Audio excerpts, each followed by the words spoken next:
अब तक की कथा में आपने सुना देवी तुलसी और शंखचूर्ण का गांधर्व विवाह ब्रह्मा जी ने किस प्रकार संपन्न करवाया और सारे देवता दानव शंखचूर्ण से परेशान होकर भगवान श्री हरि के पास प्रार्थना करने गए।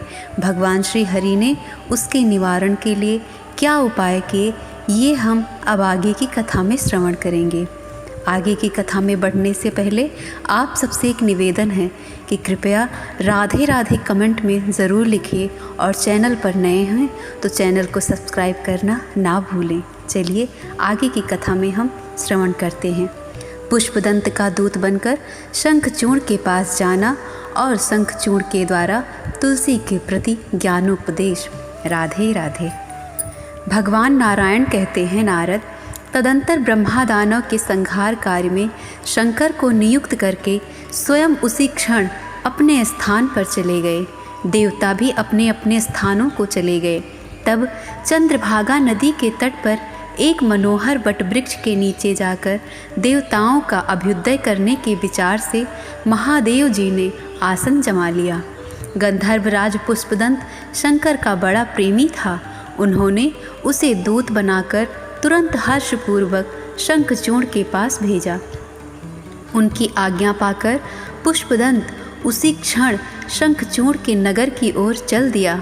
दानवराज की पुरी अमरावती से भी श्रेष्ठ थी। कुबेर का भवन उसके सामने तुक्ष था। उस नगर की लंबाई 10 योजन थी और चौड़ाई 5 योजन। स्फटिक मणि के समान रत्नों से बने हुए परकोटों द्वारा वह घिरा था। 7 दुर्गम खाइयों से वह सुरक्षित था। प्रज्वलित अग्नि के समान निरंतर चमकने वाले करोड़ों रत्नों द्वारा उसका निर्माण किया गया था। उसमें सैकड़ों सुंदर सड़कें और मणिमय विचित्र वेदियाँ थीं। व्यापार कुशल पुरुषों के द्वारा बनवाए हुए भवन और ऊंचे ऊंचे महल चारों ओर सुशोभित थे, जिनमें नाना प्रकार की बहुमूल्य वस्तुएं भरी थीं। सिंदूर के समान लाल मणियों द्वारा बने हुए असंख्य विचित्र दिव्य एवं सुंदर आश्रम उस नगर की शोभा बढ़ाते थे। मुने, इस प्रकार के सुंदर नगर में जाकर पुष्पदंत ने शंखचूर्ण का भवन देखा। वह नगर के बिल्कुल मध्य भाग में था। नगर की आकृति वलय के समान गोल थी। वह ऐसा जान पड़ता था मानो पूर्ण चंद्रमंडल हो। प्रज्वलित अग्नि की लपटों के समान 4 परिखाएं उसे सुरक्षित किए हुए थी। शत्रुओं के लिए उस भवन में प्रवेश करना अत्यंत कठिन था, परंतु हितैषी व्यक्ति बड़ी सुगमता से उसमें जा सकते थे। अत्यंत उच्च गगन स्पर्शी मणिमय प्राचीरों से वह भवन घिरा हुआ था। 12 द्वारों से भवन की बड़ी शोभा हो रही थी। प्रत्येक द्वार पर द्वारपाल थे। सर्वोत्तम मणियों द्वारा निर्मित लाखों मंदिर, बहुत से सोपान तथा रत्नमय खंभे थे। एक द्वार को देखने के बाद पुष्पदंत ने दूसरे प्रधान द्वार को भी देखा। उस द्वार पर हाथ में त्रिशूल लिए एक पुरुष विराजमान था। उसके मुख पर हंसी छाई थी। उसकी पीली आंखें थीं। उसके शरीर का रंग तांबे के सदृश लाल था। भय उत्पन्न करने वाले उस द्वारपाल से आज्ञा पाकर पुष्पदंत आगे बढ़ा और दूसरे द्वार को लांघकर भीतर चला गया। यह दूत युद्ध की सूचना पहुंचाने वाला है, यह सुनकर कोई भी उसे रोकता नहीं था। इस तरह 9 द्वारों को लांघकर पुष्पदंत सबसे भीतर के द्वार पर पहुंच गया। वहां द्वारपाल से अनुमति लेकर वह भीतर गया। वहां जाकर देखा परम मनोहर शंखचूर्ण राजाओं के मध्य में सुवर्ण के सिंहासन पर बैठा था। उसके मस्तक पर सोने का सुंदर छत्र तना था, जिसे एक भृत्य ने ले रखा था। उस छत्र में मड़ियाँ जड़ी गई थीं। वह विचित्र छत्र रत्नमय दंड से सुशोभित था। रत्न निर्मित कृत्रिम पुष्प उसकी शोभा को और भी प्रशस्त कर रहे थे। सफ़ेद एवं चमकीले चंवर हाथ में लेकर अनेक पार्षद शंखचूर्ण की सेवा में संलग्न थे। उत्तम वेश एवं रत्नमय भूषणों से विभूषित होने के कारण वह बड़ा सुंदर जान पड़ता था। मुने, उसके गले में माला थी। शरीर पर चंदन का अनुलेपन था। वह 2 महीन उत्तम वस्त्र पहने हुए था। वह दानव उस समय सुंदर वेश वाले असंख्य प्रसिद्ध दानवों से घिरा था और असंख्य दूसरे दानव हाथों में अस्त्र लिए इधर उधर घूम रहे थे। ऐसे वैभव संपन्न शंखचूर्ण को देखकर पुष्पदंत आश्चर्य में पड़ गया। तदंतर उसने शंकर के कथनानुसार युद्ध विषयक संदेश सुनाना आरंभ किया।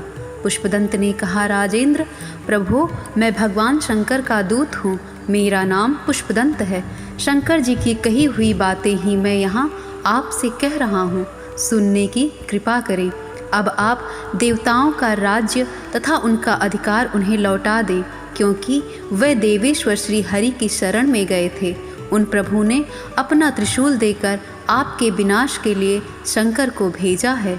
त्रिनेत्रधारी भगवान शिव इस समय चंद्रभागा नदी के तट पर वट वृक्ष के नीचे विराजमान हैं।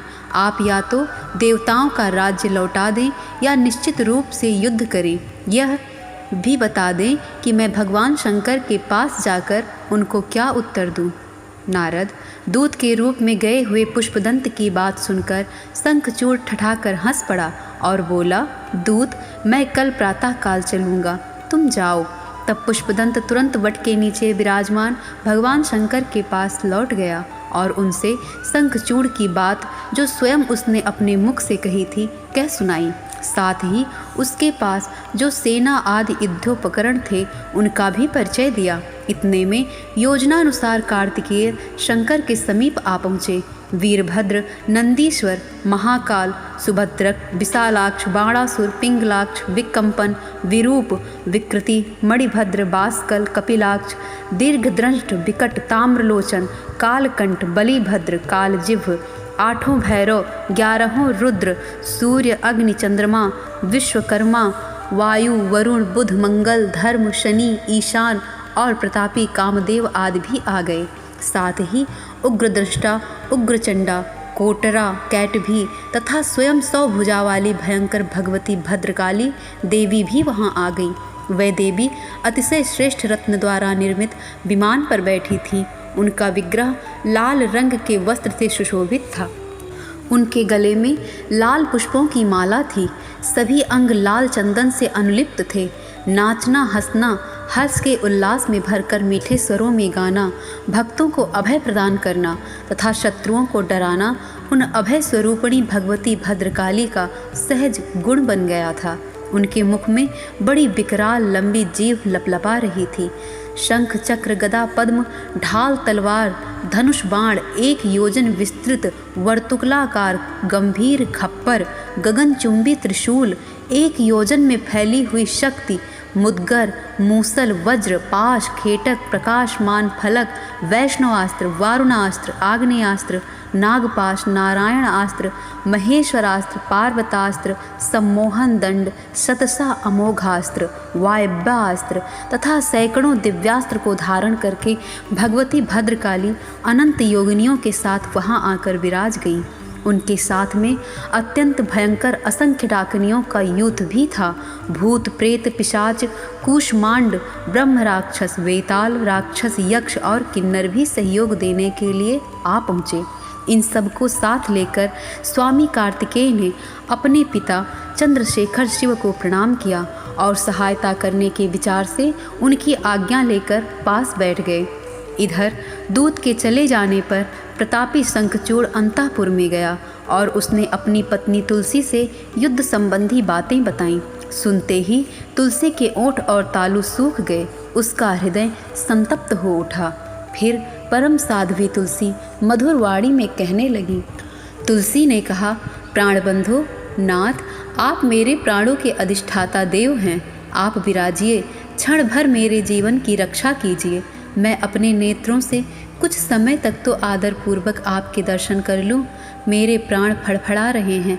आज मैंने रात के अंतिम क्षण में एक बुरा स्वप्न देखा है। महाराज शंखचूड़ ज्ञानी पुरुष था। तुलसी की बात सुनकर उसने भोजन किया, जल पिया। फिर अवसर पाकर उसने सत्य, हितकर एवं यथार्थ वचन तुलसी से कहे।